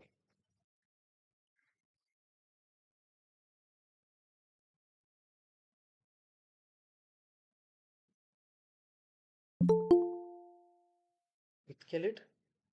7:30.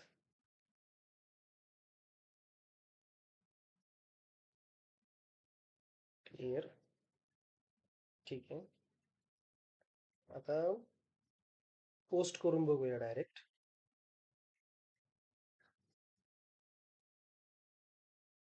क्रिएट स्लॅश बुक्स आणि पाठवतोय डाटा.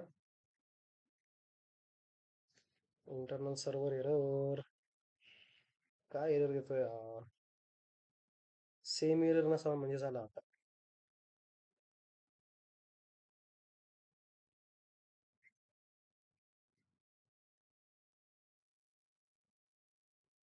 Hello sir. बोला. सर कंट्रोलर मध्ये एकदा बुक कंट्रोलरला हम्म.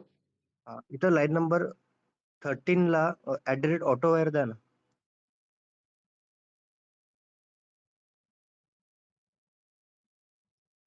रिपॉझिटरीला ना. हम्म.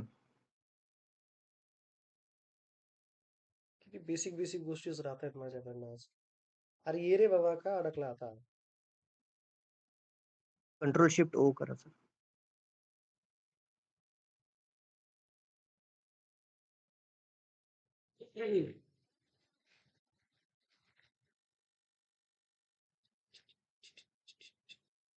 Cleaning.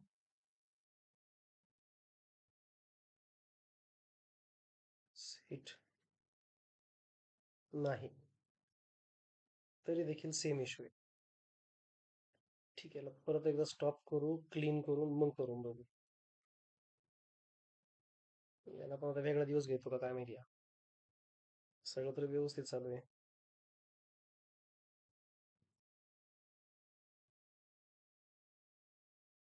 डीबी मध्ये रेकॉर्ड्स आहेत ना आपल्या? नाही, डीबी मध्ये रेकॉर्ड नाही येत ना, आपण क्रिएट पण करतोय ना नवीनच. ओके.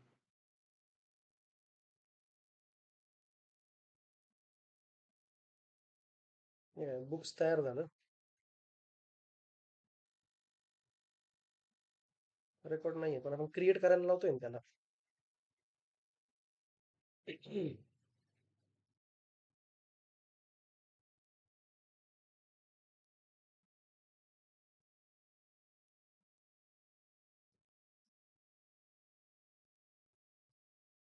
झालं.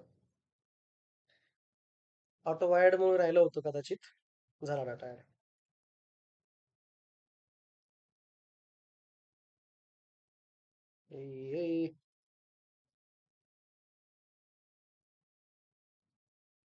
आला डाटा, दिसतोय सगळ्यांना, ऑथर आणि टायटल. आता सिम्पली मी गेट पण करून दाखवतो. याला फक्त मेथड टाईप मी गेट घेतो आणि मेथड चेंज करतो. क्रिएट काढून बुक्स. हे बघा, दिसतंय खाली डाटा आलेला. आता तो एमटी असताना पण याला पाहिजे होता, पण तो कदाचित ऑटो वायर्डमुळे नसेल येत. हा स्क्वेअर ब्रॅकेट एमटी येऊन जातो, हा कर्ली ब्रॅकेट नाही येत त्यामध्ये, फक्त एवढाच एक चेंज होतो. आता सिमिलरली जर मला डाटा अपडेट करायचा असेल तर काय करणार मी? अपडेटचं फंक्शन लिहिणार, जसं पुट मॅपिंग. मी मुद्दाम माझा व्हॅल्यू शब्द लिहितोय, मला कन्फ्युजन नको व्हायला ते म्हणून. जसं /API/अपडेट/ त्याचा आयडी. ठीक आहे, त्याच्यामध्ये मॅप करून मुद्दाम मी आयडी पास करतोय. आता आयडी पास करण्यामागे रिझन काय? की बाबा जर युजरने एखाद्या वेळेस डाटा अपडेट केला, शेअर केला, तर तो डाटा सेट व्हायला पाहिजे. ठीक आहे, तर पुट मॅपिंग मध्ये मी डाटा ठेवतोय आणि मेथड लिहितोय पुन्हा same, public string, S capital T small, public string. Message मध्ये आपल्या काय असणार आहे? Update book. आणि याच्यात पास करताना मला काय करावं लागेल? पाथ व्हेरिएबल पास करावं लागेल एक, कारण मला आयडी महत्वाचा आहे, कारण तिकडून आयडी येणार आहे ना सिस्टीम म्हणून. आणि बाकीची रिक्वेस्ट बॉडी कशाचा? बुकचा. आणि रिटर्न काय करणार मी? जर सक्सेसफुली रिटर्न झालं तर updated.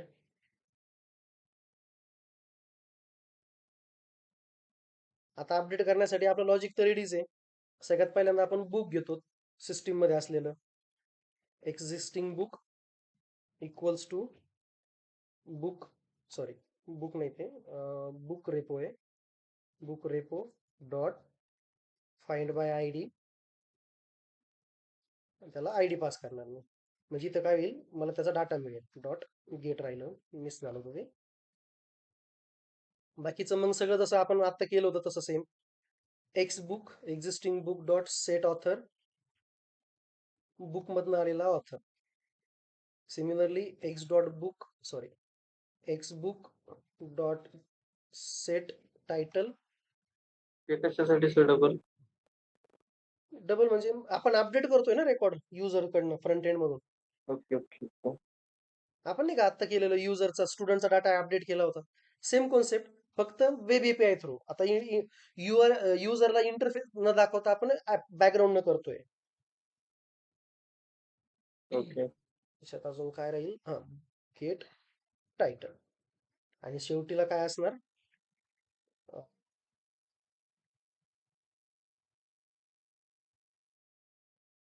Book repo dot save एक्सबुक. जो डाटा मला मिळतो तो डाटा फक्त काय करायचा आहे? अपडेट करायचा आहे. आणि युजरला मेसेज पास करायचा आहे, डाटा अपडेटेड. एवढंच. आता चेक करूया हे काम करतंय का. मग याच्यासाठी मला काय करावं लागेल? एकदा रिफ्रेश होऊ द्यावं लागेल आणि अपडेट कमांड रन करावी लागेल बॅकग्राऊंडला. म्हणजे कुठे? इथे. काय त्याचा URL काय घेतलाय मी? अपडेट आणि त्याचा ID. तर ID मला 1 मिळतोय त्याचा, इथे चेक करू शकता तुम्ही. ID 1 मिळतोय. सो API स्लॅशच्या पुढे अपडेटला मी 1 पास करतोय मुद्दामून. आणि 1 पास करतोय मी. त्याच्यानंतर मला काय लागेल? डेटा मी तर पास करतोय ॲडव्हान्स्ड प्रोग्रामिंग इन जावा आणि अपडेटेड ऑथर नेम असं टाकतो. Updated author name. ठीक आहे. मेथड गेट नसणार, मेथड पोस्ट नसणार, मेथड असणार त्याची पुट. रिझन, बॅकग्राऊंडला मी कंट्रोलर मध्ये काय सांगितलंय? Put mapping. आणि हा काय होईल माझा? पाथ व्हेरिएबल मधनं मला आयडी मिळतोय, तो आयडी. आता हा कुठं पास केला मी? हा इथे दिसतोय तुम्हाला? हा इथे मी पास केला. आता त्याला अपडेट करून बघूया मेसेज येतोय का अपडेटेडचा.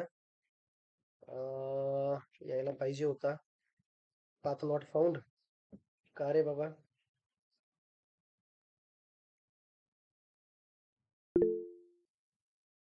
कोण विचारतंय मला क्वेश्चन? हा बोला आलमगीर, विचारा क्वेश्चन. सर वो सर क्रिएट वाला कैसे क्या सॉल्व हुआ एरर? हमने एक जगह पे कंट्रोलर में अपने ऑटो वायर्ड मिस किया था रिपोजिटरी के वक्त में. यहाँ पे ऑटो वायर्ड मिस हुआ था और रिपोजिटरी में एनोटेशन रिपोजिटरी मिस हुआ था, तो वो दोनों जगह हमने ऐड कर दिया. Clear? Okay sir. Yes yes. अभी एरर दिखा रहा है मुझे वो 404 नॉट फाउंड, लेकिन मैंने तो करेक्ट लिखा है. अपडेट 1 वहां से उठा के लाया मैंने. ये तो होना चाहिए था. आता तर करेक्ट आहे, काही इश्यू नाही याला, व्हायला पाहिजे होता. आता पुट मेथड अपडेट व्हायला पाहिजे होतं. ID 1 सेम झाला असेल हे. नाही असू दे ना सेम. आता मला जो एक्झिस्टिंग आयडी आहे तोच पास करावा लागेल ना अपडेट करण्यासाठी. त्याला URL मिळत नाही असा त्याचा अर्थ आहे. हा बरोबर आहे, तो कम करेक्ट आहे. कंट्रोलर मध्ये मी नवीन ऍड केलंय तर हा अपडेट नाही झालेला ना, तर पाथ मिळणारच नाही त्याला. ऑटो बिल्ड नाही होते प्रोजेक्ट, कसं काय काय माहिती. ऑलरेडी मी केलेलं आहे बिल्ड ऑटोमॅटिक म्हणून, बट ते मिळत नाहीये त्याला. बॅकग्राऊंडला चेक करून घेतो मी डाटा अपडेट झालाय का नाही. ABCच ऑथर आहे, ऑथरचं नाव बदलायला पाहिजे होतं. बघू तरी. तो बॅकग्राऊंडला ऑटोमॅटिकली बिल्ड करत नाहीये प्रोजेक्ट, म्हणून कदाचित इश्यू जातोय तो. स्टॉप करून परत स्टॉप करावं लागतंय मला. ठीक आहे, बघूयात. Send internal server error put this. ठीक आहे. काय एरर आलाय का? आला एरर.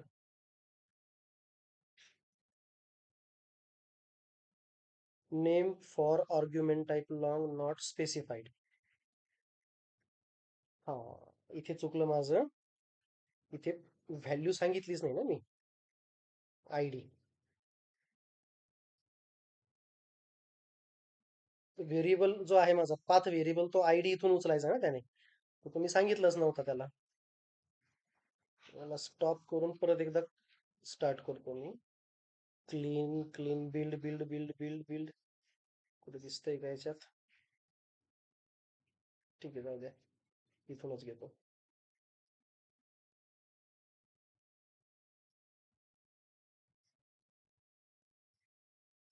बऱ्याच छोट्या छोट्या चुका झाल्यात आज, कळालंच नाही मला काय काय चुकतंय ते.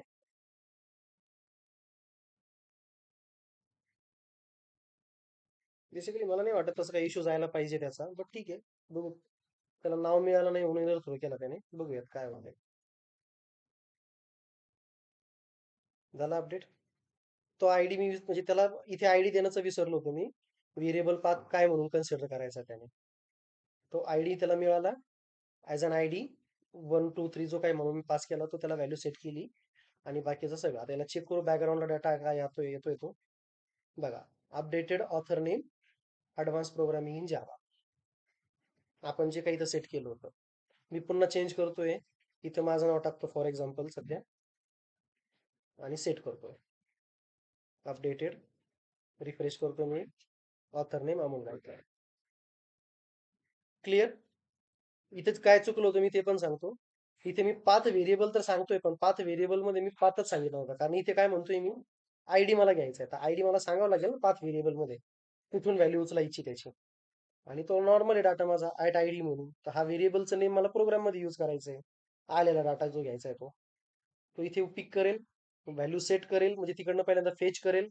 गेटर सेटरने नव्या व्हॅल्यू अपडेट करतील आणि नंतर त्याला अपडेट करेल. आणि मी जर युजरला मेसेज थ्रो केला, डाटा अपडेटेड. तर युजरला फक्त हेच करायचं असतं खऱ्या अर्थाने. अदरवाईज तुम्ही ट्राय कॅच मध्ये टाकू शकता, ई फेल्स मध्ये टाकू शकता, कारण युजरला दोन्ही मेसेज येतात बघा कधी कधी. अपडेट झालं की नाही झालंय, आणि झालं नसेल तर काय रिझन आहे त्याच्या मागे, सर्व्हर एरर आहे किंवा अजून काही. आता डिलीटचं तर माहिती आहे तुम्हाला सगळ्यांना, डिलीटचा काही इश्यू नाहीये. आपण गेट होतोय का डाटा पहिले बघून घेऊया. आता इंडेक्सला काय इश्यू आहे. मेथड नॉट अलाउड, सॉरी, पोस्टचा गेट करावा लागेल मला. पोस्टचा चेक करूया. वर्किंग ठीक आहे. आता गेट ऑल म्हणायचंय मला, सगळ्या व्हॅल्यूज मला फेच करायच्या आहेत.